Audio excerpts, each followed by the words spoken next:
Le tableau n'a jamais bougé. Mais quelqu'un a juré qu'il parlait. Bienvenue au mystère de minuit, je suis votre hôte Gustave. Faites-moi savoir d'où vous écoutez, j'adore voir vos emplacements. Ce voyage semble plus riche avec chacun de vous à ses côtés. Le silence de la pluie sur les vitraux ne troublait guère le calme pesant de la Laventon Portrait-Galerie. Même de jour, le grand hall géorgien avait une aura spectrale. Son parquet poli résonnait des pas de ceux qui osaient marcher seuls parmi les regards morts qui bordaient les murs. À 20h27 précise, selon la montre de poche en or arrêtée retrouvée dans son gilet, M. Ambrose Venn, historien de l'art réputé et conservateur solitaire de la galerie, fut découvert affalé sous le portrait inachevé de Lady Isadora Laventon. Ses lunettes étaient soigneusement pliées sur la table à côté de lui. Une tasse de thé encore chaude était restée intacte. Et sur le sol sous sa main, légèrement maculé de craie noire provenant du dessin sur lequel il travaillait, un seul mot était griffonné comme à la hâte. Trompeur. C'est la jeune Miranda Fielding, conservatrice adjointe et étudiante en restauration d'œuvres d'art, qui l'a trouvé. Son cri a percé le silence pesant, brisant le silence comme un vase de porcelaine tombé. En moins d'une heure, la galerie était bouclée. Sir Roderick Pomeroy, président du Laventon Trust, tirait furieusement sur sa pipe dans le salon, visiblement secoué. « Un AVC » dit le médecin. Mais quel homme écrit à son dernier souffle s'il s'effondre à cause d'un AVC? L'inspecteur Alec Grimshaw, de la police locale, observait la scène de crime avec un détachement professionnel, mais aussi une perplexité inquiète. Aucun signe d'effraction, aucun signe de lutte. Juste le dernier mot de Venn, le portrait inachevé et un sentiment croissant de menace théâtrale. Le personnel et les invités étaient tous présents plus tôt dans la soirée pour l'inauguration privée d'une œuvre récemment acquise. Un portrait hollandais du XVIIe siècle, réputé pour sa valeur inestimable et autrefois considéré comme perdu lors des guerres napoléoniennes. Ce portrait, murmurait-on, recelait des secrets. Peut-être même plus que ce que la famille Laventon avait l'intention de révéler. Au matin, les journaux londoniens en parlaient sous un titre alléchant. Un conservateur d'art décède au milieu de querelles et de fortunes chuchotées. Était-ce un accident vasculaire cérébral ou quelque chose de bien plus sinistre? Sir Roderick, accablé par le scandale et la suspicion, envoya un télégramme discret depuis son club de Mayfair. Il disait simplement « Ah, Monsieur Hercule Poirot, Londres. Assistance urgent requires. Affaires privées. Galerie de portraits de Laventon, circonstances non naturelles. Une vie terminée par un murmure. » Et ainsi, 3 jours plus tard, une voiture s'est arrêtée dans l'allée de gravier sous un ciel gris, et un petit homme méticuleux portant un chapeau melon en est sorti, effaçant une tache de son revers comme s'il se préparait à une exposition plutôt qu'à une enquête. « Monsieur, » salua nerveusement la gouvernante en faisant une révérence. « Vous devez être Hercule Poirot. » Il fit un signe de tête nette, ses moustaches impeccables. « En effet, madame. Et maintenant, si vous le voulez bien, voyons la scène où ce murmure a été réduit au silence. » Poirot entra dans la galerie de portraits avec révérence, ses yeux se plissant non pas devant le tableau tragique mais devant l'air lui-même, comme s'il sentait une présence laissée par la culpabilité. Et tandis qu'il levait les yeux vers le portrait inachevé de Lady Isadora, quelque chose dans ses yeux à moitié dessinés semblait presque le regarder en retour. Le regard de Poirot s'attarda sur le portrait de Lady Isadora Laventon. C'était une œuvre inachevée, le visage rendu par des traits délicats, presque respectueux, mais les yeux, ses yeux n'étaient pas terminés. Un ovale pâle, là où ils auraient dû être, fixait le vide, donnant à la composition entière une étrange vacuité. On aurait dit qu'elle n'avait pas encore choisi qui regarder. Poirot avança d'un pas délicat sur le parquet, le bruit de ses chaussures cirées résonnant doucement sous le haut plafond. Derrière lui, l'inspecteur Grimshaw observait la scène avec une impatience à peine voilée. « Vous ne trouverez aucune arme, aucune trace de poison, » dit Grimshaw, les bras croisés sur son manteau trempé de pluie. Le médecin a parlé d'hémorragie cérébrale. Des causes naturelles, techniquement. Mais vous avez vu le mot, monsieur. Tromperie, écrit par une main mourante. Poirot ne se retourna pas. Ses doigts gantés parcoururent l'air près du mot faiblement écrit au sol, trompeur. La craie était floue là où elle avait accroché le bord de la manche de Venn lorsqu'il s'était affalé, mais elle était là, intentionnellement. Et le thé? Demanda doucement Poirot. Encore chaud à notre arrivée. Testé, pas de poison, pas d'alcool. Du hurle grès nature, avec une demi-cuillère à café de miel, comme Venn l'aimait. La tasse ne portait que ses empreintes digitales. Murmura Poirot. Et pourtant, il ne l'a pas bu. Il se leva lentement et se tourna enfin vers Grimshaw. Tu as rassemblé les autres, n'est-ce pas? Grimshaw hocha la tête. Ils attendent au Salon Bleu. 5 personnes sont restées après l'incident. Aucune n'est partie avant la découverte du corps. Tous sont là. Alors commençons. Il est temps, je crois, de comprendre qui était présent dans cette maison lorsque la mort s'est manifestée à travers les portraits. Le Salon Bleu était une pièce curieuse, moins formelle que la galerie, mais néanmoins imprégnée d'une certaine gravité historique. Ses murs étaient tapissés de petites œuvres moins connues, paysages, silhouettes, quelques huiles sombres d'artistes anonymes. 5 personnes étaient assises ou debout à différents endroits de l'espace, leurs expressions exprimant chagrin, malaise et suspicion circonspecte. Sir Roderick Pomeroy se leva lorsque Poirot entra. Grand, le teint rougeau, il portait sa dignité telle une cape de cérémonie, même si un léger tremblement le trahit lorsqu'il tendit une main raide. « Monsieur Poirot, je vous remercie d'être venu si vite. Nous, enfin, moi, avons jugé prudent de ne pas laisser des suppositions locales obscurcir ce qui pourrait être une affaire plus délicate. » Poirot s'inclina. « Vous avez bien fait, monsieur. Et maintenant, puis-je vous présenter? Je trouve qu'il est plus facile d'associer les noms au visage dès le début, lorsque l'esprit est encore vierge de toute spéculation. » Sir Roderick fit un geste vers une femme d'une trentaine d'années assise près de la cheminée. Miranda Fielding, conservatrice adjointe et protégée de M. Venn. C'est elle qui a trouvé le corps. Miranda leva les yeux. Elle avait la pâleur de quelqu'un qui n'avait pas dormi. Ses cheveux étaient hâtivement ramenés derrière ses oreilles, et ses doigts serraient un mouchoir depuis longtemps perdu. Il était comme un mentor pour moi. Plus que ça, il m'a confié la restauration du portrait de Lady Isadora. Poirot inclina la tête, son regard se posant brièvement sur le tremblement de sa mâchoire. « Et vous étiez ici, dans la galerie, le soir de l'inauguration? » « Oui, nous l'étions tous. » Sir Roderick hocha la tête et se tourna vers l'homme appuyé contre le rebord de la fenêtre. Il était plus jeune, peut-être dans la vingtaine, avec l'assurance insouciante de quelqu'un qui n'avait jamais eu besoin de faire ses preuves. « Voici Julian Venn, le neveu d'Ambrose. Il est arrivé la semaine dernière de Vienne. » De façon inattendue, ajouta Miranda, une lueur de quelque chose de plus aigu sous sa voix. Julian eut un sourire nonchalant. « Mon oncle m'a invité. Je ne l'avais pas vu depuis des années. Il a dit qu'il avait quelque chose à me montrer. Quelque chose qui changerait ma vision de la famille. Ça avait l'air dramatique, non? » Poirot ne sourit pas. « Et il te l'a montré. » Julian écarta les mains. « Pas encore. Il a dit qu'on se parlerait après. » Le regard de Poirot se tourna vers une grande femme impeccablement vêtue, assise le dos droit dans un fauteuil ancien. Ses cheveux argentés étaient tirés en un chignon bouclé, et elle portait un deuil noir avec une précision aristocratique. Lady Eugenia Lavington, proposa Sir Roderick. Veuve de feu Lord Geoffrey, dernier membre vivant de la famille, directement lié au portrait. Elle hocha légèrement la tête. Je reste impliqué par devoir. Même si, franchement, la galerie aurait dû être fermée depuis des années. Elle ne sert plus la dignité de la famille. Poirot haussa un sourcil. Mais vous avez choisi d'assister à l'inauguration. Je suis venu à la demande d'Ambrose. Il a insisté. Il m'a dit qu'il y avait quelque chose que je devais voir. Je l'ai accepté, par courtoisie. Et vous l'avez vu, madame? Un silence. Non, pas avant. Elle croisa ses mains gantées. La tragédie. Poirot laissa le silence s'étirer, observant la tension contrôlée dans sa posture. Le dernier homme était plus petit, vêtu d'un costume gris anthracite et portant des chaussures éraflées. Il était assis près de la porte, son regard passant d'un interlocuteur à l'autre avec un calme calcul. « M. Felix Crane, dit Sir Roderick, expert en art. Consultant auprès du Trust. » Crane hocha brièvement la tête. « J'étais ici pour vérifier la provenance du portrait. Le tableau hollandais, de Witt, nous pensons, peut être lié à la commande perdue du Cercle Vermeer. » Mais Venn resta muet.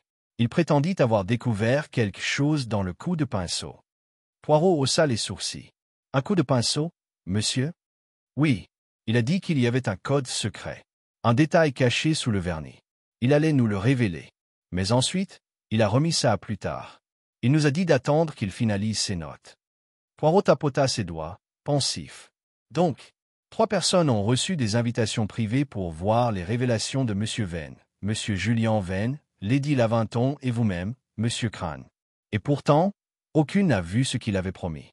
L'expert se tortilla, mal à l'aise. C'est exact. Et le portrait de Lady Isadora? Demanda Poirot en se tournant vers Miranda. Ambrose était obsédé par ça ces dernières semaines, a-t-elle dit. Il m'a dit que c'était plus qu'une restauration, que c'était une question de jugement. Il n'a pas voulu m'expliquer. Poirot se tourna vers l'âtre, les mains derrière le dos, et observa les flammes dansantes. Tout le monde dans cette pièce avait une raison d'être curieux. Et tout le monde prétend que Venn avait un secret qu'il n'a jamais révélé. Il se retourna brusquement, le regard perçant. Dites-moi, le portrait de Lady Isadora était-il à sa place avant le dévoilement? Miranda cligna des yeux. Oui, accroché au fond. Ambrose venait juste de finir de nettoyer la toile. C'était censé être la dernière pièce de la nouvelle composition. La voix de Poirot baissa, presque jusqu'à devenir un murmure. Alors, je dois vous poser une dernière question pour ce soir. Son regard parcourut la pièce. Pourquoi le portrait a-t-il été retiré de son cadre et placé sur le chevalet de la galerie, alors que M. Venn a été retrouvé? Qui l'a déplacé, et pourquoi? Personne n'a répondu. Le sourire de Poirot était mince. Alors, supposons que le mort l'ait placé là lui-même, pour nous envoyer un message. Il se tourna vers Grimshaw. J'aimerais examiner le dos de ce portrait sur toile. Immédiatement. Alors qu'il quittait la pièce, le regard de Poirot se posa à nouveau sur Lady Eugenia. L'espace d'un instant, son regard se rétrécit, non pas de peur, mais d'une manière bien plus glaciale. C'était le regard, pensa Poirot, d'une femme habituée au secret. Ou au silence. Le portrait de Lady Isadora avait été déplacé, et Poirot savait qu'il valait mieux ne pas croire qu'il s'agissait d'une simple question d'esthétique. La toile reposait désormais sur le chevalet, à l'endroit même où Ambrose Venn avait été retrouvé, un emplacement délibérément mis en évidence. Le chevalet faisait face à l'entrée principale de la pièce, comme si le portrait avait été placé pour rencontrer quelqu'un, pour le confronter ou peut-être pour l'accuser. Poirot s'approcha lentement du chevalet, l'inspecteur Grimshaw à ses côtés et Miranda le suivant à distance prudente. Le portrait était faiblement éclairé par un lampadaire, le coup de pinceau délicat et lumineux, même inachevé. L'absence d'yeux conférait au sujet un étrange anonymat, comme une femme sur le point d'être reconnue mais qui lui échappe à jamais. Sans toucher la toile, Poirot se pencha légèrement pour en examiner le dos. Il suivit du regard la ligne du châssis en bois, notant un léger résidu de suie de bougie près d'un coin inférieur. Grimsap se pencha. Ce n'était pas stocké dans la salle des archives en bas avant l'exposition. Cette pièce est pleine de poussière et Dieu sait quoi d'autre. Poirot secoua faiblement la tête. Non, c'est récent, localisé. Comme si quelqu'un avait passé une flamme à proximité. Il fouilla dans sa poche et en sortit un petit mouchoir qu'il utilisa délicatement pour soulever le bord de la toile le long de son châssis. Le revers était recouvert d'une doublure en lin marron, typique des œuvres anciennes, mais un petit triangle près du centre avait été fendu. Les yeux de Poirot se plissèrent. Ah, c'était délibéré. Miranda Halida. Ce n'était pas là hier. J'ai aidé Ambrose à monter la toile. Poirot hocha légèrement la tête. Quelqu'un cherchait quelque chose de caché, ou peut-être cachait-il lui-même quelque chose. Il recula. Vous avez dit, mademoiselle, que M. Venn avait parlé de la restauration comme d'un règlement de compte. Un tel mot n'est pas choisi à la légère. Qu'y avait-il à prendre en compte dans ce portrait? Les lèvres de Miranda s'entr'ouvrirent, puis se refermèrent. Il y avait une histoire, une qu'Ambrose avait évoquée, mais jamais confirmée. Il croyait que le portrait de Lady Isadora avait été retouché après sa mort. Modify, répéta Grimshaw. La voix de Poirot resta douce. Explique-moi, s'il te plaît. Isadora a été peinte en 1893, 2 semaines avant sa mort. L'artiste était Thomas Earle, un artiste discret et peu connu. Ambrose pensait que les yeux d'origine étaient peints différemment, de manière plus accusatrice. Mais ils ont été repeints plus tard. Il avait commencé à utiliser la photographie infrarouge pour vérifier. Il allait vérifier si quelqu'un avait modifié son expression à titre posthume, pour la rendre sereine, alors qu'elle était morte de façon violente. Poirot haussa les sourcils. Violent, ce n'est pas ce que j'ai entendu. Je croyais que Lady Isadora avait succombé à la fièvre. Miranda lui lança un regard hanté. C'est ce qu'il disait toujours. Mais Ambrose croyait qu'elle avait été empoisonnée. Discreetment. Par quelqu'un dans cette maison. Sa mort, dit-il, avait toujours été le début de la pourriture de Laventon. Poirot échangea un regard avec Grimshaw. Ce portrait était donc non seulement inachevé, mais il l'était deux fois. Une fois par le peintre original, et maintenant, à nouveau, par Ambrose Vane. Parce qu'il voulait révéler quelque chose, murmura Miranda. Et maintenant, il est mort. Poirot se tourna vers la cheminée où Sir Roderick l'attendait, l'air tiré. « Monsieur, je dois vous demander, est-il possible que le portrait de Lady Isadora contienne plus que de la peinture? Une lettre? Une confession? Peut-être? Quelque chose de caché dans le cadre ou derrière la doublure? » Sir Roderick hésita. Si quelqu'un l'avait su, c'était Ambrose.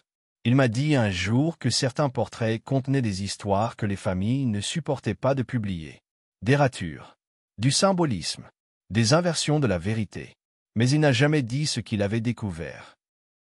Poirot s'éloigna du chevalet, l'expression indéchiffrable. Ce tableau a été retouché. C'est clair. La fente au dos, la suit. Ça parle de quelqu'un qui cherchait. Quelqu'un qui craignait ce que M. Vane allait révéler. Grimshaw croisa les bras. Et quelqu'un qui a écrit « trompeur » à la craie avant de mourir. Poirot se tapota légèrement la tempe. Curieux choix de mots, n'est-ce pas? Pas meurtrier, pas un nom. Mais un trompeur. Quelqu'un qui a déformé la vérité. C'est une accusation psychologique, pas physique. Cela implique une trahison, personnelle, intime. Il se tourna vers Grimshaw. Je dois voir les effets personnels de M. Vane. Ses journaux, ses notes, tout ce qu'il a écrit ou consigné dans les jours précédant sa mort. Grimshaw hocha la tête. Ils sont dans le bureau. Viens avec moi. Le bureau était plus petit que Poirot ne l'avait imaginé, mais parfaitement rangé, presque obsessionnellement. Chaque crayon était taillé, chaque volume aligné sur les étagères. Le bureau était resté intact depuis l'inspection des agents, même si quelques carnets étaient empilés dans un coin. Poirot ouvrit celui du haut. L'écriture était précise et fluide, avec parfois une pointe de fureur trahie par une phrase soulignée ou un gribouillage dans la marge. La vérité enfouie sous la toile. Des altérations incompatibles avec les pigments d'époque. Quelqu'un voulait qu'elle paraisse calme. Pourquoi? Elle avait peur dans l'original. C'est ce que disaient ses yeux. Pourquoi Eugenia a-t-elle insisté pour inclure le portrait dans cette exposition après des années de silence? Les yeux de Poirot s'arrêtèrent. Il ouvrit le livre suivant.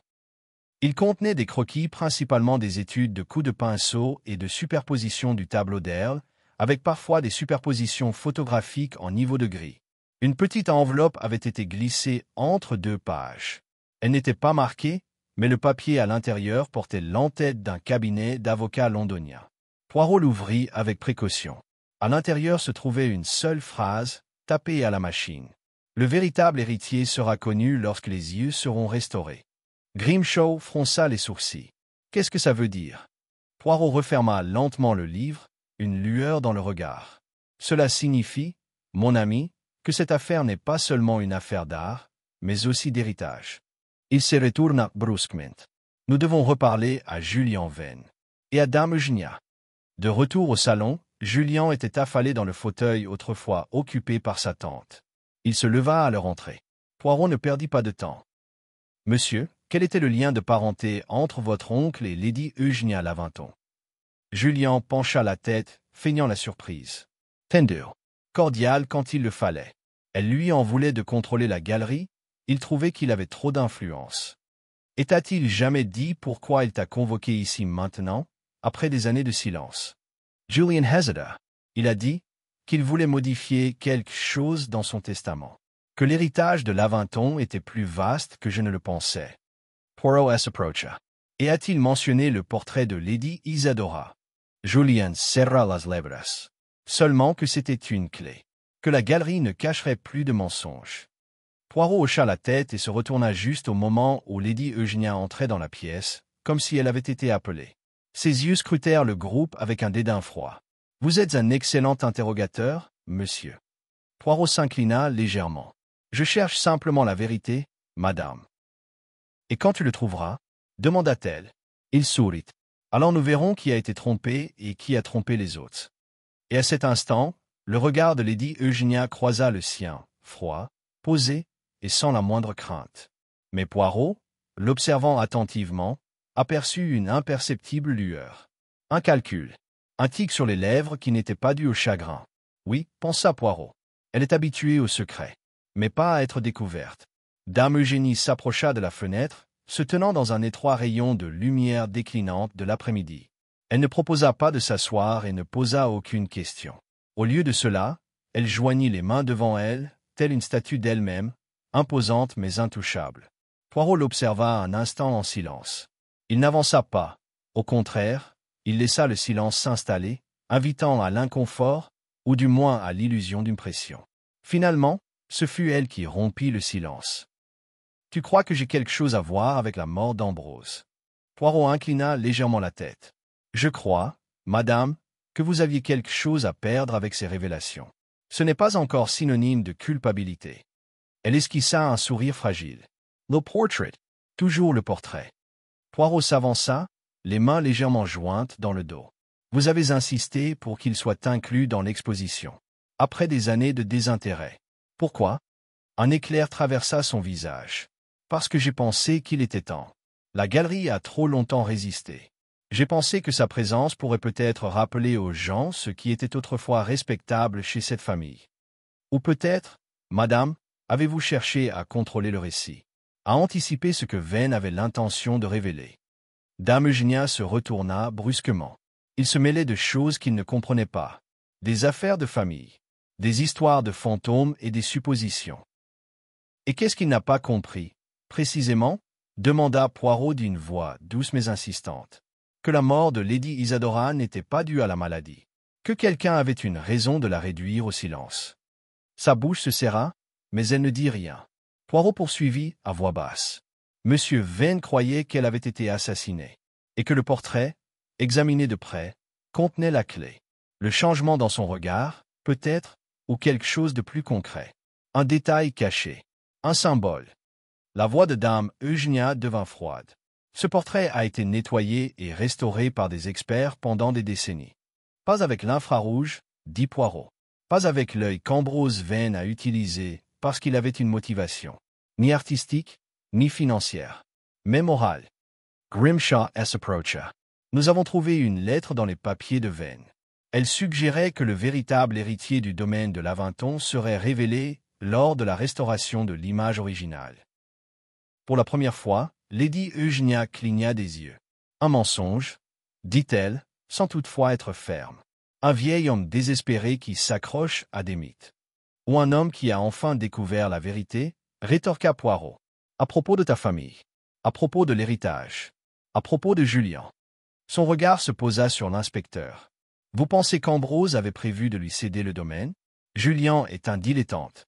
Il ne s'intéresse pas à Laventon. Pourtant, il a été convoqué ici avec la promesse d'un héritage à révéler, dit Poirot. Et sa présence coïncide avec l'unique décès. C'est le petit-neveu de mon mari, dit-elle sèchement. Pas le mien. Les yeux de Poirot brillèrent. Et pourtant, vous lui en voulez. Pourquoi, madame? Parce qu'il vous rappelle quelqu'un? Parce que sa présence perturbe quelque chose de soigneusement construit. Elle détourna le regard. Poirot observa la tension subtile dans sa posture, la retenue avec laquelle elle se tenait. Ce n'était pas du chagrin. C'était quelque chose de plus fragile, comme du verre étiré jusqu'à la rupture. Avant qu'elle puisse répondre, la porte s'ouvrit en grinçant. Miranda resta là, et soufflait. Son regard allait et venait entre trois. Il y a quelque chose dans le cadre, dit-elle à voix basse. Derrière le cadre. J'ai cru le voir tout à l'heure, mais je n'en étais pas sûr. Ils la suivirent sans parler. De retour dans la galerie, le portrait était toujours posé sur le chevalet, ses traits doux et inachevés semblant attendre le jugement. Miranda prit une belle pince à épiler dans son kit de restauration. Elle tourna délicatement la toile, guidant le regard de Poirot vers un petit espace où la traverse intérieure du châssis rejoignait le cadre extérieur. Soigneusement, délicatement, elle glissa la pince à l'intérieur et en sortit un morceau de papier plié, cassant avec le temps et couvert de paillettes de pigments. Poirot le prit délicatement, d'un geste précis et respectueux. Il le déplia sur une table d'appoint recouverte de tissu. Le parchemin portait une inscription à l'encre, effacée mais lisible. À quiconque trouvera ceci, je ne peux supporter ce mensonge. Isadora a découvert les faux comptes. Geoffrey était désespéré. Il l'a emprisonné. Puis il a payé Earl pour repeindre le portrait, adoucir son expression, lui enlever les yeux. Mais elle savait. Elle l'a toujours su. Elle a dit que la galerie dirait la vérité un jour. Si cela est découvert, qu'on le sache, l'héritage était destiné à l'enfant de sa sœur, pas à la lignée de Geoffrey. J'ai fait ma part. Pardonnez-moi. T. Miranda le lut lentement à haute voix, sa voix vacillant vers la fin. Grimshaw expira. Thomas Earl, le peintre, il a laissé ça lui-même. Poirot reste à bouche bée. Donc, Lady Isadora a été assassinée par son propre mari pour dissimuler une tromperie financière. Et par la suite, le portrait, symbole de sa protestation, a été délibérément modifié pour dissimuler sa défiance. Sans savoir. Miranda murmura, et Ambrose a découvert la vérité. On en était presque. Poirot se tourna lentement vers Lady Eugenia, qui les avait suivis en silence. Elle se tenait maintenant un peu à l'écart, les bras croisés, le menton haut. « Votre mari a assassiné sa cousine, » dit doucement Poirot. « Et vous avez gardé ses secrets toutes ces années. »« Je n'avais pas le choix, » répondit-elle d'une voix glaciale. La famille se serait effondrée. La réputation de Geoffrey, le trust, tout ce que nous avons bâti ici. Poirot leva la main. Et quand Ambrose l'a découvert, alors qu'il s'apprêtait à parler, vous avez décidé de le faire taire aussi. Son silence a duré trop longtemps. Puis, je ne l'ai pas empoisonné. Grimshaw Assavanka. Alors, qu'avez-vous fait, dame Eugenia? Ses lèvres se retroussèrent. J'ai pris le portrait à la galerie après l'événement. Je l'ai posé sur le chevalet. Je l'ai cherché pour savoir ce qu'Ambrose avait trouvé. Je me suis dit que si je pouvais le détruire avant son retour. Poirot l'interrompit doucement. Mais il est rentré tôt. Je t'ai eu. Elle hocha la tête. Il était furieux. Il a dit qu'il allait tout révéler. Je l'ai supplié. Il a refusé. Et ensuite, insista Grimshaw. Je suis parti. Il était vivant quand je suis parti. Il avait juré d'aller voir les administrateurs demain matin. Mais je jure que quand je suis parti, il était vivant. Les yeux de Poirot restèrent fixés sur elle. Alors qui, madame? Qui est entré après vous? Qui d'autre était au courant? Elle secoua la tête, impuissante. Je ne sais pas. Poirot resta silencieux. Puis il se tourna vers Grimshaw. Nous devons réexaminer la chronologie. Precisement. Qui a eu accès après Lady Eugenia? Qui a disparu durant cette dernière demi-heure? Grimshaw fit un bref signe de tête et quitta la pièce.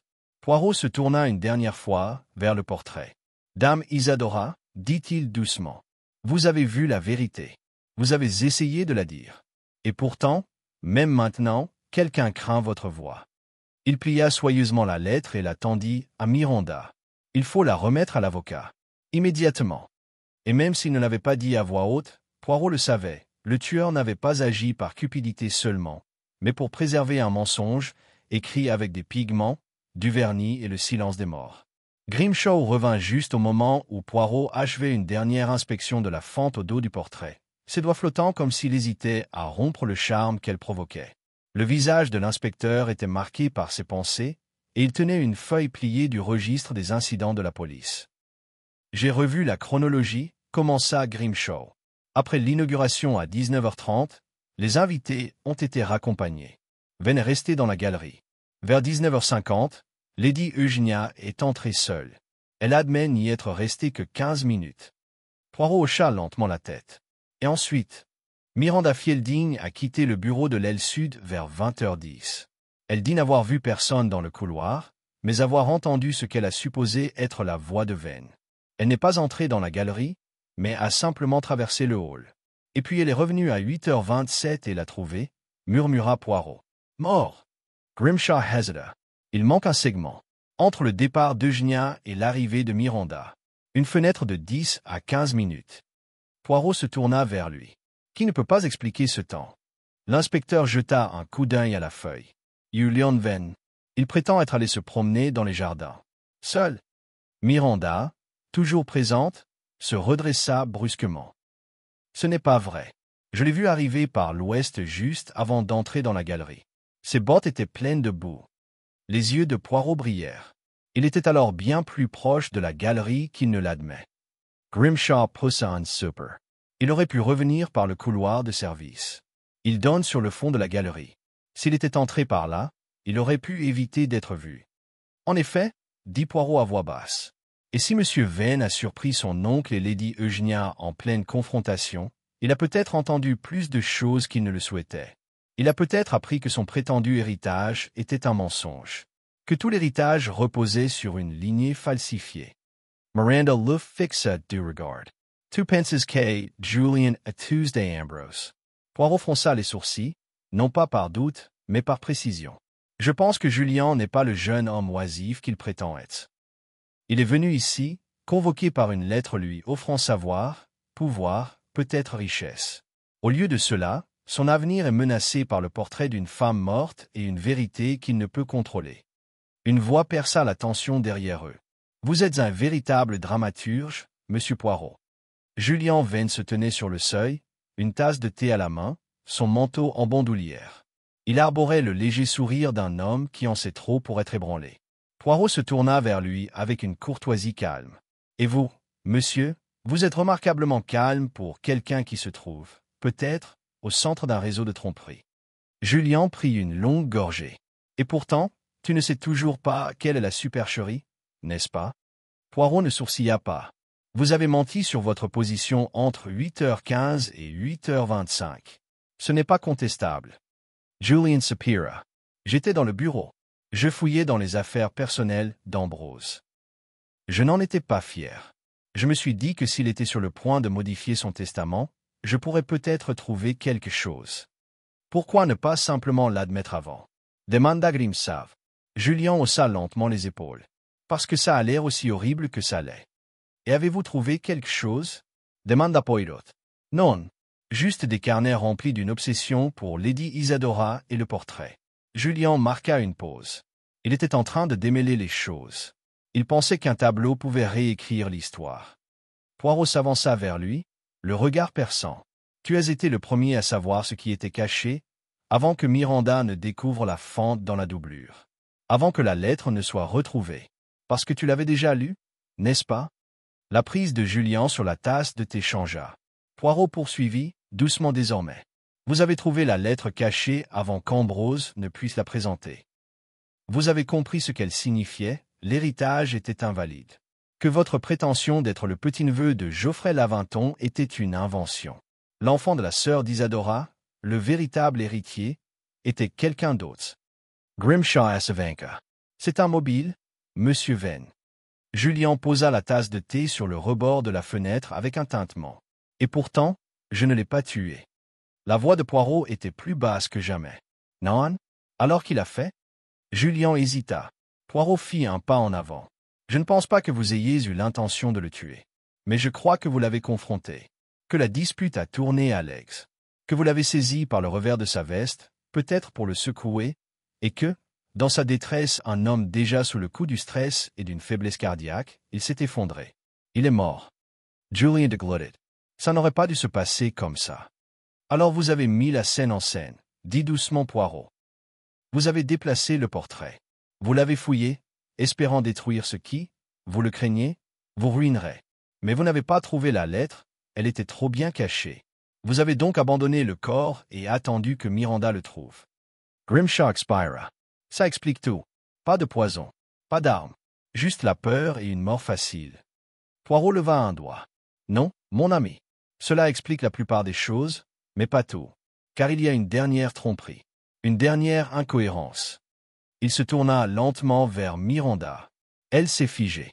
La voix de Poirot était calme, presque désolée. « Vous avez dit l'avoir trouvé à 8h27 précise. Que le thé était encore chaud. » Miranda hocha la tête. Poirot insista. « Pourtant, vous avez prétendu que vous n'étiez pas entré dans la galerie plus tôt, mais que vous aviez seulement traversé le foyer. » « Oui, mais la porte de la galerie était fermée. Et le chevalet était placé à un tel angle qu'à moins d'entrer dans la pièce, on ne pouvait voir Ambrose couché dessous. » Les lèvres de Miranda s'entr'ouvrirent. « Vous n'êtes pas tombée sur cette scène par hasard, mademoiselle, » dit doucement Poirot. « Vous saviez ce que vous trouveriez. » Il y eut un long et fragile silence. La voix de Miranda le brisa. « Je ne voulais pas qu'il meure. Il était tellement obsédé. Tellement aveugle. Il allait détruire les Lavington. Il voulait tout léguer à une descendante illégitime dont personne n'avait entendu parler. Une fille dont il avait retrouvé la trace grâce à des lettres. La fille d'une cuisinière dans les sexes. Julian la regarda, stupéfaite. Quoi? Il m'a parlé d'elle la semaine dernière, poursuivit Miranda, presque en transe. Il a dit que Lady Isadora avait laissé des indices. Que sa sœur avait caché un enfant après avoir épousé un commerçant. Que la galerie, cette galerie, n'avait jamais été destinée à des meurtriers. Poirot hocha lentement la tête. Et tu l'aimais? Les larmes lui montèrent aux yeux. Il ne l'a jamais vue. Il était trop absorbé par ses fantômes. Mais je ne pouvais pas le laisser gâcher sa vie à cause du passé. Grimshaw s'est approché d'elle, mais elle n'a pas résisté. Je voulais juste le convaincre. Je me suis dit que si je pouvais voler la lettre et la brûler, il arrêterait peut-être. On s'est disputé. Il s'éteignait la pitrine. Je ne l'ai même pas touché.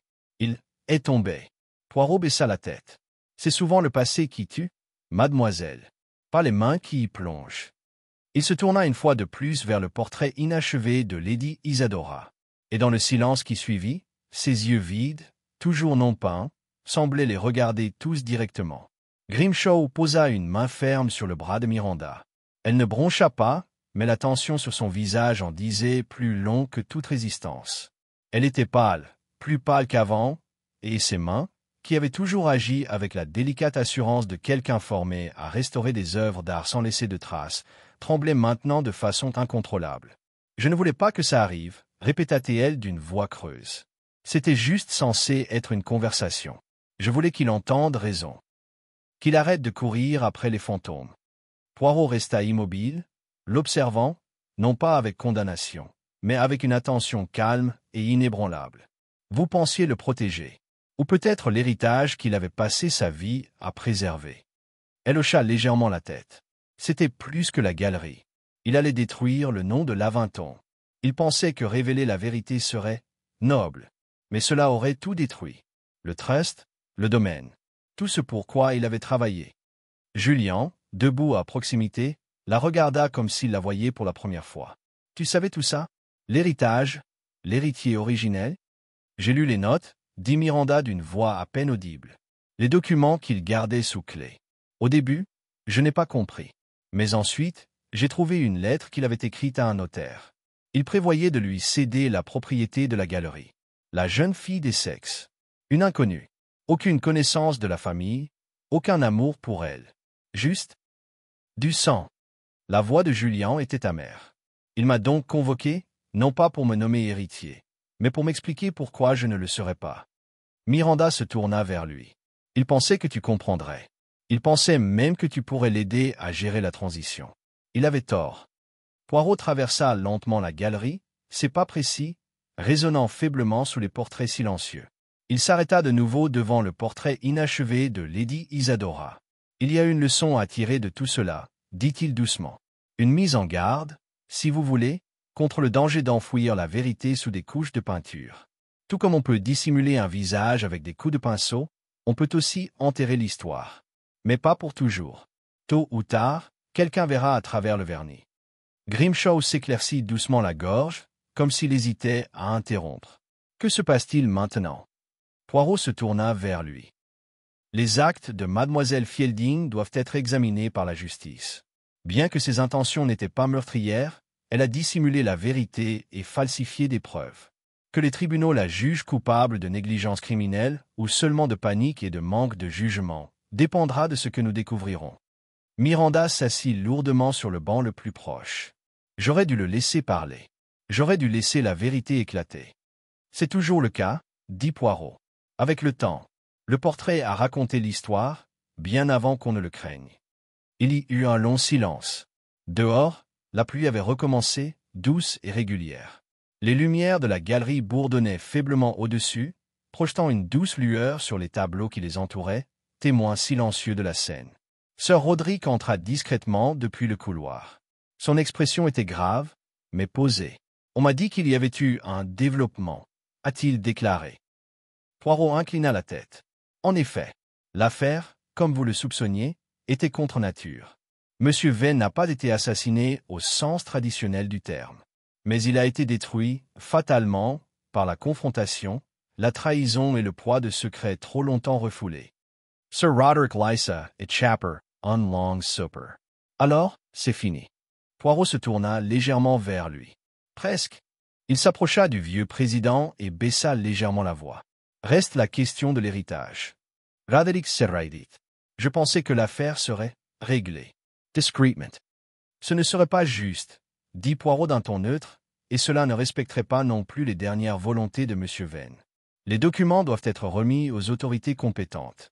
Il faut contacter l'avocat. Et la jeune fille, cette héritière inconnue, doit être retrouvée. Sir Roderick de Glutted. Elle n'en voudra peut-être même pas. Elle pourrait le vendre. Démanteler la collection. Poirot esquissa un petit sourire triste. Peut-être. Mais est-ce pire que de laisser un mensonge perdurer sous des draperies de velours et des feuilles d'or? Il n'y a pas eu de réponse. Je veillerai personnellement à ce que les documents soient remis, a déclaré Poirot. Je peux au moins vous le promettre. Grimshaw se tourna vers Julien. Et vous, monsieur? Vous avez dit ne pas avoir tué votre oncle, et je le crois. Mais vous nous avez induits en erreur. Vous avez fouillé ses papiers personnels. Julien leva les mains. Je ne le nierai pas. J'étais en colère.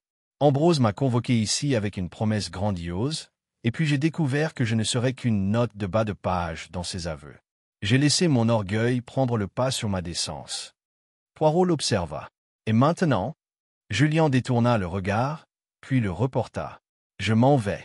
Il n'y a rien pour moi ici. Et si l'héritier prend possession, peut-être me laissera-t-il lui expliquer. L'aider à comprendre ce que signifiait cet endroit avant que les fantômes ne s'en emparent. Poirot hocha la tête, puis regarda de nouveau Miranda, qui n'avait pas parlé. Elle s'était figée, le regard fixé sur le portrait, comme si elle espérait qu'il lui accorde une certaine absolution. « Tu n'es pas seul dans ton chagrin, » dit doucement Poirot. « Mais comprends-le, la vérité, comme l'art, peut être restaurée, pas effacée. » Un silence s'abattit à nouveau sur la galerie. Poirot se tourna enfin vers le tableau, son regard s'attardant une dernière fois sur l'ovale inachevé où aurait dû se poser le regard de Lady Isadora. Il imagina, un instant, ce que ses yeux auraient pu dire s'ils avaient été terminés, une accusation, certes, mais aussi un avertissement. Il attrapa son manteau et le boutonna soigneusement au niveau du cou. « Inspecteur, dit-il sans se retourner, vous pouvez envoyer le rapport à Londres. J'écrirai au cabinet Grayson et Tilton. L'héritier légitime doit être informé. » Et sur ce, il fit une petite révérence à la salle silencieuse, puis se tourna pour partir. En franchissant le seuil, il n'a émis qu'un seul commentaire, lancé doucement par-dessus son épaule. Que personne ne dise jamais que les morts ne peuvent pas parler. Parfois, il leur suffit d'une toile appropriée. Les pas de Poirot résonnèrent faiblement dans le couloir de marbre tandis qu'il quittait la galerie. Mais, bien que son pas fût calme, son esprit s'agitait rapidement. Il restait des détails à régler, des fils à démêler, des questions non posées, et une dernière pièce du puzzle qu'il n'avait pas encore dévoilée à voix haute. Dehors, la pluie s'était adoucie en brume, ondulant sur les jardins comme un souffle sur du verre. Un employé lui offrit un parapluie, mais il le repoussa d'un geste. Il n'avait pas l'intention de s'attarder. Pourtant, alors qu'il approchait de la voiture qui l'attendait, il marqua une pause et se retourna vers la maison non pas par sentimentalité, mais parce que quelque chose le rongeait, quelque chose qu'il avait négligé. Il ne retourna pas à la galerie, mais dans le petit couloir latéral près de la salle des archives, où les cadres restaurés étaient entreposés avant l'exposition. Il avait remarqué l'angle de la suie au dos du portrait, non pas de la poussière, mais de la suie, singulière et localisée, provenant d'une bougie. Il n'avait été fait aucune mention d'une bougie utilisée lors de la restauration. Aucune source de lumière n'avait été laissée allumée. Et pourtant, si quelqu'un avait fouillé la toile dans l'obscurité, il aurait pu utiliser une telle chose. Et s'il l'avait fait, il en resterait peut-être une trace. Il entra discrètement dans la salle des archives, où flottait une légère odeur de lin et de vernis. La pièce était bien rangée, trop bien rangée. Le matériel de restauration était soigneusement rangé, et le seul objet déplacé était un fin morceau de cire, pas plus long qu'un doigt, coincé près de la plinthe, à moitié dissimulé derrière une lourde armoire. Poirot s'agenouilla et le récupéra avec son mouchoir. Une extrémité avait été brûlée récemment, la cire était encore molle sous la pointe noircie. Il se releva lentement, son expression s'aiguisant. Quelqu'un était venu avant la découverte du corps. Quelqu'un avait sorti le portrait, allumé une bougie et l'avait fouillé, non pas par panique, comme l'avait prétendu Miranda, mais calmement et prudemment, avant même que la dispute fatale n'ait lieu. Il est retourné au bureau. À l'intérieur, l'air était calme. Le bureau était resté tel qu'il l'avait vu la dernière fois, rangé, intact. Mais il savait désormais où chercher. Dans le tiroir du bas, sous une fausse doublure, il trouva une petite boîte en velours. À l'intérieur, 2 objets, une clé et un médaillon. La clé correspondait à la serrure du meuble à archives secondaires de la succession. Le médaillon, cependant, était plus intéressant. Il était en or, ovale et gravé des initiales IL, Isadora Lavinton. Poirot l'ouvrit doucement. À l'intérieur se trouvait un portrait miniature, presque trop fin pour être clairement visible à l'œil nu. Il s'agissait d'une jeune femme, d'une vingtaine d'années, au visage étroit et aux grands yeux noirs, peinte à l'huile, et non photographiée. De l'autre côté, caché derrière la doublure, un morceau de parchemin plié portait un nom unique. Clara, mon cœur, mon héritage, mon avertissement. Dis la vérité quand je ne peux pas. Poirot prit une longue inspiration. Clara, la sœur d'Isadora, la mère de l'héritier disparu. La jeune fille des sexes n'était ni une invention ni une hypothèse. Elle était réelle, et c'était la preuve que Vane avait l'intention d'utiliser. Pas seulement les documents légaux, pas seulement la note cachée, mais les propres mots d'Isadora, conservés à l'endroit même où personne n'avait pensé à chercher. Son propre médaillon. Poirot se retourna en entendant du mouvement à l'extérieur de la porte. Celle-ci s'ouvrit avec hésitation, révélant à nouveau Sir Roderick. Son visage exprimait une lassitude nouvelle. « J'espérais que tu n'étais pas déjà parti, » dit doucement le vieil homme. « Il y a quelque chose que tu devrais voir. » Poirot se redressa. « Vraiment? J'allais dire la même chose. » Sir Roderick entra, tenant une liasse de vieilles lettres. Elles m'ont été remises par Ambrose il y a 6 semaines, avec instruction de ne les transmettre que s'il lui arrivait quelque chose. Je ne les ai pas encore ouvertes. Poirot accepta le paquet, feuilletant les enveloppes fragiles. Chacune portait le même nom, Grayson et Tilton, avocats. Et pourtant, l'un d'eux a été abordé différemment. À remettre à la descendante de Mademoiselle Clara, si elle peut être retrouvée. Poirot leva brusquement les yeux. Il avait donc déjà entamé la procédure judiciaire. Sir Roderick hocha la tête. Il craignait de ne pas pouvoir le terminer. Que quelqu'un intervienne. Poirot s'approcha du bureau et déposa le médaillon à côté des lettres. Ils ont essayé, Sir Roderick. Pas par la violence, pas directement, mais par le silence. Par l'intimidation. Mais il était malin. Il a superposé ses preuves, comme un tableau. Une vérité sur une autre. Le vieil homme expira lentement, baissant les yeux vers les objets. Que comptez-vous faire? Poirot tapota le médaillon. Pour honorer ses intentions. Pour s'assurer que l'héritier légitime soit retrouvé. Et les autres? Je soupçonne que Lady Eugenia se réfugiera derrière sa dignité. Elle a contribué à la dissimulation, mais n'a pas agi directement contre lui. Julien, il disparaîtra, ou tentera de le faire. Et Miranda devra assumer les conséquences de sa panique. Roderick hocha gravement la tête. Et la galerie? Le regard de Poirot se tourna à nouveau vers le médaillon. Je pense que c'est la jeune fille des sexes qui en décidera. Plus tard dans la soirée, de retour dans son appartement londonien, Poirot était assis près du feu, les lettres à portée de main, le médaillon enfermé dans le tiroir de son bureau. Il avait déjà parlé aux avocats. Ils avaient été surpris, mais pas pris au dépourvu. Ambrose Vane, semblait-il, avait bel et bien tout anticipé.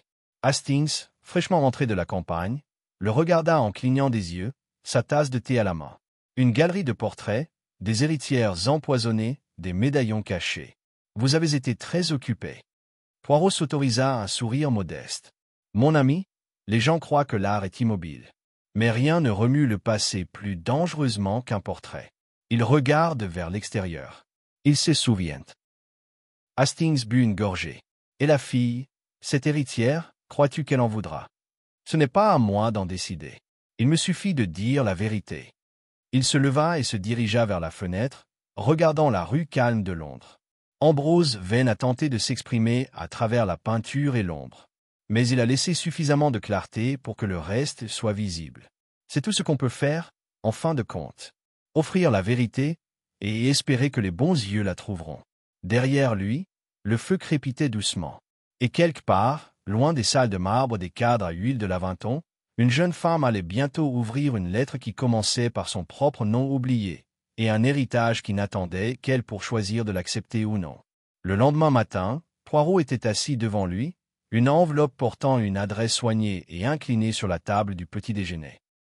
Le médaillon, désormais enveloppé de lin, avait déjà été expédié chez Grayson et Tilton.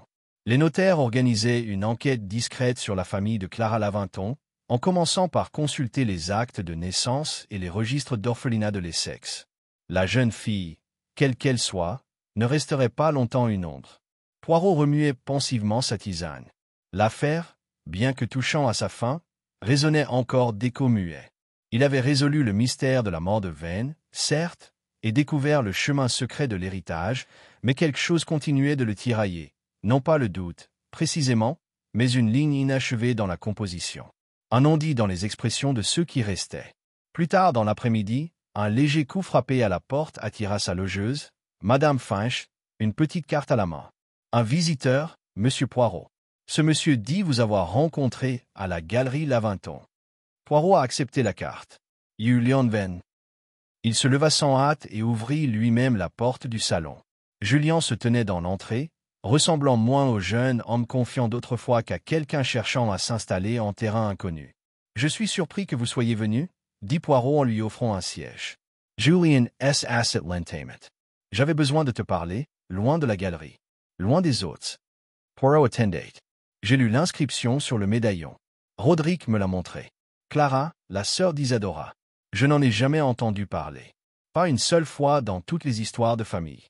Poirot inclina la tête. Elle a été effacée discrètement. Tout comme Isadora elle-même, une fois sa mort devenue gênante. L'histoire est souvent victime de la vanité. Julien expira, le regard perdu dans le vide. Et la fille, l'héritière? On la retrouvera, dit Poirot d'un ton neutre. Et on lui donnera ce qui a été refusé à ses ancêtres. Julien hocha lentement la tête. Je ne contesterai pas. Si c'est ce qui t'inquiète. Poirot esquissa un léger sourire. Je ne m'inquiète pas, monsieur. J'observe. Un silence, puis Julien se pencha. Il y a autre chose. J'y ai repensé, encore et encore, depuis cette nuit-là. Poirot croisa les mains. Basse griega. Je t'ai dit que je n'étais pas entré dans la galerie avant que Miranda ne trouve Ambrose. C'était vrai, en grande partie. Mais je l'ai vue entrer. À 20h15, peut-être quelques minutes plus tard. Elle avait l'air anxieuse. Pas paniquée. Déterminée. Elle tenait quelque chose à la main, un chiffon ou un foulard. Poirot fronça légèrement les sourcils. Et toi, qu'as-tu fait?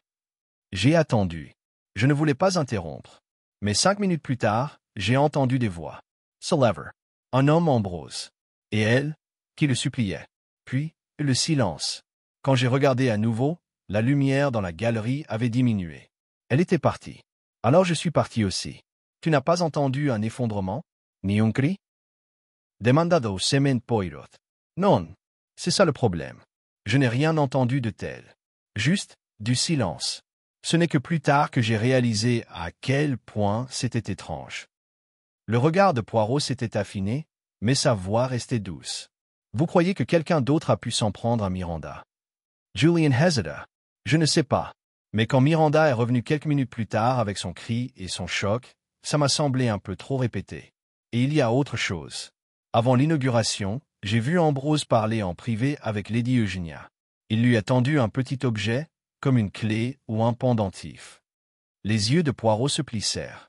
Pas un médaillon. Je ne crois pas. C'était carré. Plat. Elle avait l'air alarmée. Je n'y ai pas prêté attention sur le moment. Mais maintenant, et si elle avait autre chose à perdre? Poirot se pencha en arrière sur sa chaise, réfléchissant. Dame Eugenia avait prétendu n'avoir agi que pour éviter l'embarras. Mais si elle en avait su davantage, si elle avait possédé quelque chose d'essentiel que Vane lui avait donné, alors peut-être avait-elle manipulé la panique de Miranda à son profit. Ou peut-être. Miranda n'avait jamais agi seule. Julien se leva, le visage marqué par quelque chose qui ressemblait peut-être à de la culpabilité ou de l'incertitude. Je suis venu parce que je pensais que tu devais savoir. Quoi qu'il arrive, je ne veux pas porter le mensonge de quelqu'un d'autre. Poirot se tenait à ses côtés. C'est admirable. Mais la vérité, Monsieur Vane, est rarement aussi pure qu'on le souhaiterait. Après le départ de Julien, Poirot resta assis en silence. Lentement, une image commença à se former, une nouvelle couche du portrait, faible mais émergente. Il retourna à son bureau et sortit le carnet de veine. Tournant les pages jusqu'aux dernières entrées, il retrouva la phrase suivante. La galerie parlera, même si je suis réduit au silence. Pas si je meurs. Pas si on m'arrête. Pas si on me réduit au silence. Poirot se rassit, l'esprit en ébullition. Un homme comme Ambrose Vane ne s'en remettrait pas au hasard. Il n'avait fait confiance à personne. Pas même à Miranda. La lettre cachée dans le portrait, le médaillon, tout cela n'était que des fragments d'une mosaïque plus vaste. Et peut-être, il y avait une couche supplémentaire, encore découverte. Il attrapa son manteau. À la galerie Lavinton, le personnel avait repris son rythme habituel. L'exposition était fermée au public, mais les réparations et les tâches administratives avaient repris. Poirot trouva l'assistant de la galerie de la première nuit, un homme calme nommé Ellis, en train de cataloguer des documents. « Monsieur Ellis, dit Poirot, une question, si vous me le permettez. Durant la semaine précédant sa mort, Monsieur Vane a-t-il pris des dispositions particulières, des livraisons, des demandes insolites ?» Ellis réfléchit. Il a demandé quelque chose d'assez précis. Il a demandé un dictaphone londonien, un de ces nouveaux modèles à cylindre de cire. Il a dit qu'il voulait documenter quelque chose en privé. Les yeux de Poirot brillèrent. Et il a été livré. Oui, monsieur. Arrivé 2 jours avant, enfin, avant l'incident. Je l'ai aidé à le porter aux archives. Il a dit que personne d'autre que lui ne devait y toucher. Poirot hocha vivement la tête. Montre-moi. L'appareil, logé dans un coffret en noyer avec ferrure en laiton, était posé sous une bâche au fond des archives. Poirot retira la bâche, examina les cylindres et en trouva un, marqué de l'écriture si reconnaissable de Vane. À jouer si je suis réduit au silence. Il l'introduisit dans l'appareil avec révérence. Le sifflement d'électricité statique fut suivi par la voix caractéristique d'Ambrose Vane, plus basse que dans mes souvenirs, mais ferme. Si vous entendez cela, je suis parti. Je ne sais pas si j'ai été frappé par le temps, le hasard ou la trahison. Mais je sais une chose, la vérité ne réside pas seulement dans la peinture, mais dans le sang et dans le mobile. L'héritier de Clara existe. Sa revendication est légitime. J'ai pris les dispositions nécessaires. Mais méfiez-vous de ceux qui prétendent agir par amour. Car l'amour, sans sincérité, est la plus dangereuse des tromperies. Poirot resta parfaitement immobile. Et dans cette pièce silencieuse, remplie de cadres oubliés et d'huile décolorée, la voix du mort résonnait, claire, inébranlable et définitive. Il savait désormais exactement comment terminer l'affaire. Poirot se tenait dans la pénombre de la salle des archives, l'écho final de la voix enregistrée d'Ambrose Vane résonnant encore à ses oreilles. Il y avait quelque chose d'indiciblement intime à entendre cet homme parler d'outre-tombe, quelque chose qui donnait à ce mystère moins l'impression d'une énigme que d'une confession que les morts l'avaient supplié de terminer. La phrase restait gravée dans l'esprit de Poirot. Méfiez-vous de ceux qui disent agir par amour. Miranda avait prétendu que l'amour justifiait ses choix. Mais Ambrose savait, il avait anticipé qu'un proche pourrait le trahir sous couvert de protection. Poirot avait été témoin de nombreuses trahisons de ce genre au cours de sa longue carrière. L'amour, en l'absence de vérité, menait souvent à la tragédie. Et pourtant, l'avertissement ne semblait pas s'adresser uniquement à Miranda. Il y avait une autre possibilité, qui n'avait pas été pleinement prise en compte. Il quitta aussitôt les archives, traversant le long couloir d'un pas décidé. Les portraits accrochés au mur semblaient se brouiller aux confins de sa vision. Il ne s'arrêta qu'au salon bleu. Dame Eugénia était là, seule, debout près du feu. Elle était impeccablement vêtue, comme toujours, son expression indéchiffrable. Elle leva les yeux lorsqu'il entra. « Tu es de retour. »« Comme je l'ai dit, je le ferai, » répondit Poirot. « Madame, il y a une question que nous devons régler avant de clore cette affaire. » Elle inclina légèrement la tête. « J'imagine que vous êtes venu parler de Miranda. » Poirot ne répondit pas immédiatement. Il s'approcha de la fenêtre et contempla la lumière déclinante. « Vous avez dit un jour que vous souhaitiez préserver votre dignité, que vous essayiez de protéger le nom de Lavinton. »« C'est vrai, dit-elle doucement. Mais pas à cause du scandale, je crois, murmura Poirot. Plutôt à cause de la dénonciation. » Elle n'a rien dit. Poirot se retourna. « Vous m'avez dit être entré seul dans la galerie, que vous aviez affronté Ambrose et que vous l'aviez laissé en vie. Mais ce n'était pas tout à fait vrai, n'est-ce pas? Ses lèvres s'amincirent, mais elle ne détourna pas le regard. Il poursuivit, Ambrose t'a donné quelque chose. Julien l'a vu. Un petit objet, qui t'a été remis en privé avant l'inauguration. Elle hésita. Une clé. Aux archives, demanda-t-il doucement. Au cabinet secondaire. Il a dit qu'il contenait des lettres d'Isadora. Il voulait que je les lise. Pour comprendre ce qui s'était réellement passé. Poirot s'approcha. Et vous les avez lus? Une pause. Oui. Et? Elle croisa son regard, la voix un peu plus basse. Ils ont raconté une histoire qui n'aurait jamais dû être écrite. Geoffrey, mon mari, n'était pas seulement un faussaire. Il était cruel. Il craignait d'être démasqué. Et il a utilisé la confiance d'Isadora contre elle. La voix de Poirot était douce. Vous connaissiez la vérité bien avant qu'Ambrose ne commence son enquête. Je m'en doutais, dit-elle. Il y avait des rumeurs, mais je me disais que c'était des exagérations. Jusqu'aux lettres, jusqu'à ce qu'Ambrose me le confirme. Et pourtant, tu n'as rien fait. Je pensais qu'il s'arrêterait à la dénonciation, qu'il discréditerait Geoffrey, sans détruire tout son héritage. Le regard de Poirot ne vacilla pas, mais il est allé plus loin. Il a trouvé l'enfant de Clara. Il compte peut-être la nommer héritière. Un éclair passa sur son visage. Il croyait que c'était la justice. Poirot hocha légèrement la tête. Et vous, qu'est-ce que vous croyez? Dame Eugénia se tourna vers le feu. Qu'il s'était trompé. Qu'il était prêt à tout détruire par culpabilité et obsession. Que quelqu'un devait intervenir. Quelqu'un, répéta Poirot, qui pourrait pousser juste assez loin pour mettre fin à la dispute. Quelqu'un qui pourrait, si nécessaire, laisser la nature faire le reste. Elle lui fit face à nouveau. Je ne l'ai pas empoisonné. Je n'ai pas posé la main sur lui. Tu n'en avais pas besoin, dit Poirot presque doucement. Tu avais juste besoin de savoir que le stress à lui seul pouvait être fatal. Elle esquissa un léger sourire las.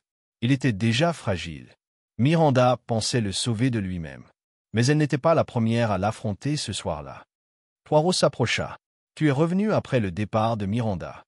Oui, répondit-elle simplement. Je lui ai dit que je ne le laisserais pas donner l'Aventon. Ni à un inconnu, ni à un fantôme. Et il s'est effondré. Elle hocha la tête. Il serra sa poitrine. Je crois qu'il comprit alors, enfin, qu'il avait attendu trop longtemps, qu'il n'avait plus la force de se battre. La voix de Poirot était calme. Alors tu l'as laissé là. Et quand Miranda est revenue et l'a retrouvée, tu lui as laissé croire que c'était sa faute. Je ne lui ai pas dit ce que j'avais vu. Elle était déjà en train de craquer. Ça semblait peut-être plus facile, plus propre. Poirot expira. Et puis tu as récupéré la lettre dans le cadre, avant que les autres ne la trouvent. Elle était silencieuse. Il s'éloigna, les mains derrière le dos. Ambrose avait anticipé cela. Il avait enregistré un message. Il avait laissé derrière lui une dernière garantie.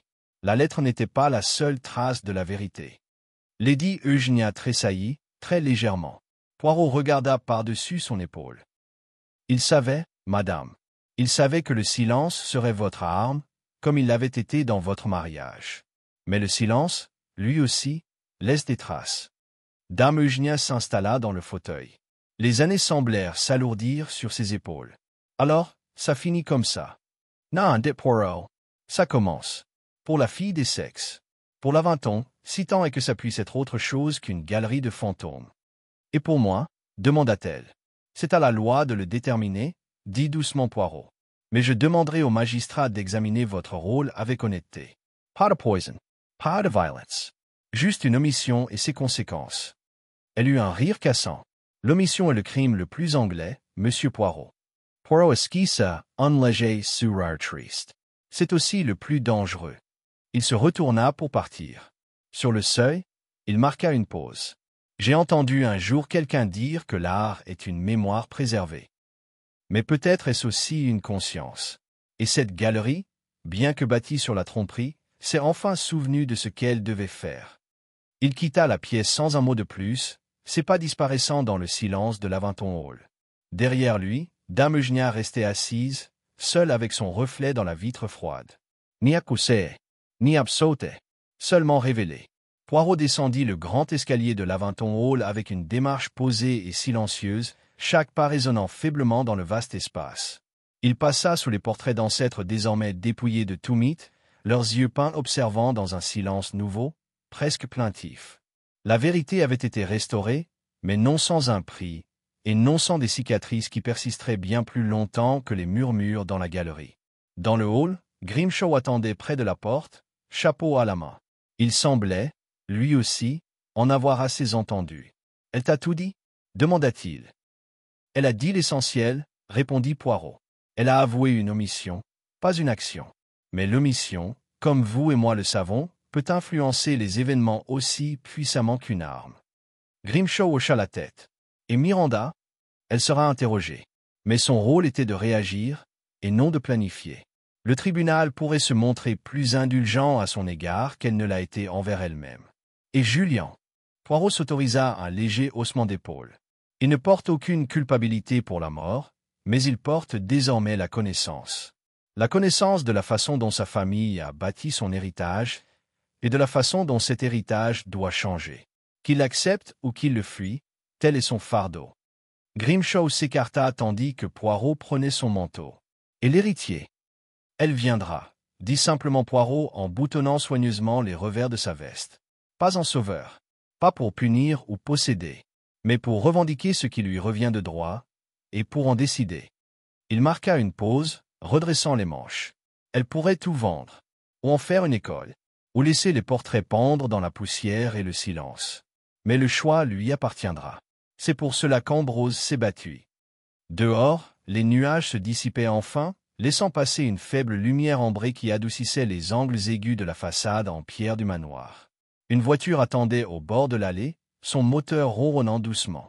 Poirot jeta un coup d'œil à la maison, puis s'avança vers le véhicule. Alors qu'il s'installait dans son siège, ses pensées n'étaient pas encore apaisées. Pas tout à fait. Il y avait toujours la lettre, scellée, adressée, mais non livrée. Il ouvrit sa valise et la sortit, la tenant dans ses mains. À l'héritière légitime de l'héritage d'Isadora Lavinton. Un nom avait été ajouté récemment, Eleanor Clark. L'entreprise l'avait retrouvée, 28 ans, institutrice dans une ville côtière près de Colchester. Ignorant tout lien avec les Lavinton. Dernière descendante de Clara. Poirot relut le nom et sourit faiblement. Eleanor. Un nom discret. Moderne. Elle arriverait dans les jours à venir, appelée avec douceur et précaution. Elle entrerait dans un monde auquel elle ignorait appartenir et on lui demanderait, non pas de revendiquer le pouvoir, mais de peser le pour et le contre. Il remit la lettre et ferma la valise. 2 jours plus tard, Poirot se tenait de nouveau dans la galerie, non pas en tant que détective, mais en tant qu'observateur. La salle avait été rouverte pour une présentation privée organisée par le Trust. Miranda, sous surveillance mais non arrêtée, avait été autorisée à préparer l'espace une dernière fois avant son départ. Elle avait nettoyé le cadre, retouché les petits éclats. Mais elle avait laissé les yeux inachevés, à la demande de Poirot. Les invités étaient peu nombreux. Sir Roderick, Julian, Grimshaw et une femme qui se tenait à l'écart, les mains jointes devant elle, les yeux écarquillés tandis qu'elle observait la pièce. Eleanor Clark. Elle portait une robe modeste, les cheveux relevés avec une élégance discrète, et pourtant quelque chose dans son allure rappelait à Poirot, presque étrangement, Isadora. Non pas le visage, mais l'immobilité. La réserve. Elle évoluait dans la galerie comme quelqu'un entrant dans un rêve dont elle se souvenait à moitié. Poirot s'approcha d'elle. « Mademoiselle Clark, puis-je vous présenter le dernier portrait de votre grand-tante » Elle se tourna lentement vers lui, le regard pensif. Elle a l'air, presque inachevé. Poirot sourit. Elle l'est. Ses yeux ont été maquillés, puis arrachés. Et maintenant, ils sont intacts. Un geste de respect. Un choix qui vous appartient. Eleanor leva les yeux vers le portrait et pencha la tête. Elle savait ce qui lui arrivait. Oui, dit doucement Poirot. Et elle a essayé de parler. Le portrait était son message. Mais c'est seulement maintenant que quelqu'un peut l'écouter. Eleanor hocha lentement la tête. Je pense qu'elle aimerait ça. Sir Roderick S. approcha, E.T. S. incline à Parliament. Mademoiselle Clark, au nom du Trust, et conformément aux documents vérifiés par nos notaires, nous tenons à reconnaître officiellement votre héritage. Vous êtes, de droit et par lien familial, l'unique héritière du domaine de Lavinton. Elle le regarda fixement. Et ça veut dire quoi, exactement? Il hésita. Ça veut dire, le hall. La galerie. La dotation. Tout. Elle resta silencieuse un long moment. Puis, je ne suis pas sûr d'en avoir envie. Sir Roderick cligna des yeux. C'est votre entière prérogative, bien sûr. Poirot surredoucement.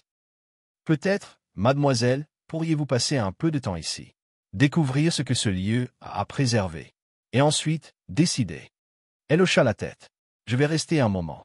On verra si ça me parle. Plus tard, tandis que les invités partaient, Poirot s'attarda près de la cheminée, observant les flammes vaciller sur le manteau sculpté. Miranda se tenait à proximité, silencieuse.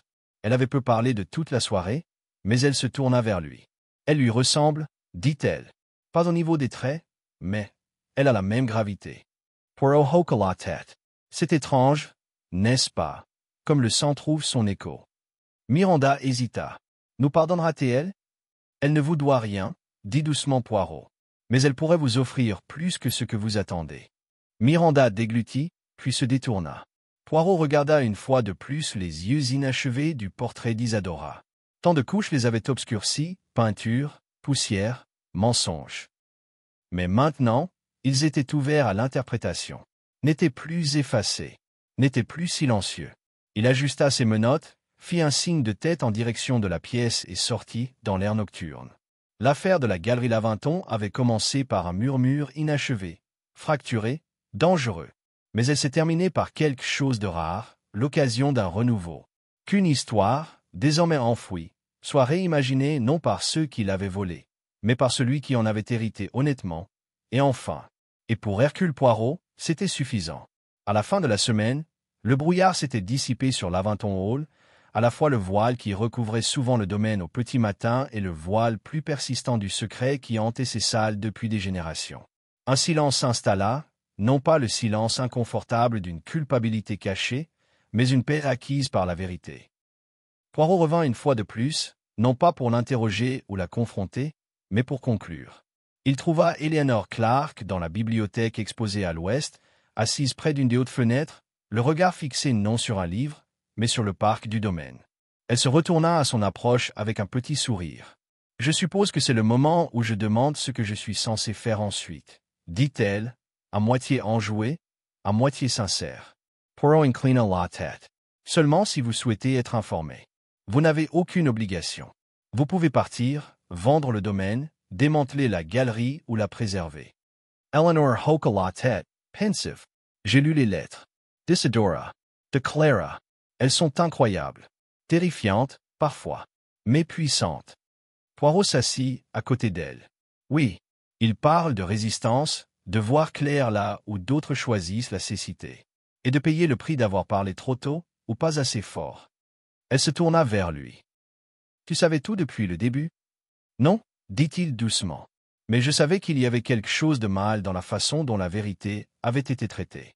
Un portrait retouché n'est jamais qu'une question de peinture. C'est une métaphore, mademoiselle. Un message. Ambrose Vane l'a compris, et il a donné sa vie, d'une certaine manière, pour que ce message soit lu. Eleanor détourna à nouveau le regard, pensive. Et Miranda? Elle a été remise en liberté dans l'attente d'un nouvel examen. Le magistrat a souscrit à mon analyse. Ses actes, bien qu'irréfléchis, n'ont pas directement causé la mort de Vane. Son silence par la suite était motivé par la peur, et non par la malveillance. Et elle a beaucoup perdu. Eleanor hocha lentement la tête. Je ne la déteste pas. Je ne suis pas sûr de la comprendre, mais je ne pense pas qu'elle ait voulu lui faire du mal. Poirot pencha la tête. C'est généreux de votre part. Mais un tel pardon est le privilège des innocents. Tous ne l'offriraient pas. On frappa à la porte. Sir Roderick entra, une enveloppe à la main. Mademoiselle Clark, ceci a été trouvé parmi les affaires personnelles de M. Vane. Nous pensons qu'il vous était destiné, mais il a été mis de côté dans la confusion. Eleanor prit l'enveloppe et l'ouvrit. À l'intérieur se trouvait une courte lettre, écrite à la main avec la minutieuse écriture de Vane. À celui qui hérite non seulement de la maison, mais de la vérité. Si vous lisez ceci, cela signifie que vous avez été retrouvé et que le mensonge a été démantelé. J'ai fait ce que j'ai pu, dans la limite de mes moyens. Maintenant, c'est à vous de façonner cet héritage. Que ce soit à un lieu qui parle avec sincérité. Ambrose. Elle le relut, les lèvres pincées. Poirot se leva et se dirigea vers le tableau de Lady Isadora, toujours posé sur son chevalet, ses yeux inachevés laissés là, comme il l'avait insisté. Je me demande, dit doucement Eleanor, si je devrais demander à quelqu'un de terminer le portrait. Poirot sourit faiblement. Peut-être. Ou peut-être est-ce plus puissant, inachevé. Comme un rappel que la vérité n'est jamais vraiment achevée, seulement révélée par couches. Sir Roderick S. approcha. Mademoiselle Clark, nous avons une proposition du Trust. Si vous souhaitez créer une exposition permanente, une exposition qui inclurait la véritable histoire, la lignée corrigée et l'histoire derrière le portrait, nous vous soutiendrons. Discrètement ou publiquement. Eleanor le regarda dans les yeux. J. réfléchirai. Poirot se dirigea vers la porte, sa tâche désormais accomplie. Eleanor se leva et le suivit dans le couloir. Vous en avez vu beaucoup, monsieur Poirot, dit-elle en marchant. Est-ce que quelque chose vous surprend encore? Il s'arrêta près d'une grande fenêtre donnant sur l'allée. Toujours. On est prêt à tout pour protéger un mensonge. Et il faut du courage pour le corriger. Elle lui tendit la main. Merci. Il le prit avec douceur. Mademoiselle Clark, c'est à moi de vous remercier, d'avoir choisi non seulement de revendiquer ce qui vous appartient, mais aussi d'honorer la vérité qui se cache derrière. Dehors, la voiture attendait. Poirot descendit les marches avec sa prudence habituelle. Avant d'entrer, il se retourna et leva une dernière fois les yeux vers le hall. Un héritage racheté, une vérité restaurée, et un silence, autrefois imposé par la peur, désormais levé par le courage. Tandis qu'il s'installait dans son siège et que la voiture quittait le domaine, Hercule Poirot s'autorisa une rare indulgence, un sourire non pas de triomphe, mais de satisfaction. L'affaire de la galerie Lavinton s'était terminée non pas par un scandale ou une punition, mais par quelque chose de bien plus durable. La justice, non pas dans la salle d'audience, mais dans le cœur. Et c'était, pour Poirot, la plus belle symétrie de toutes.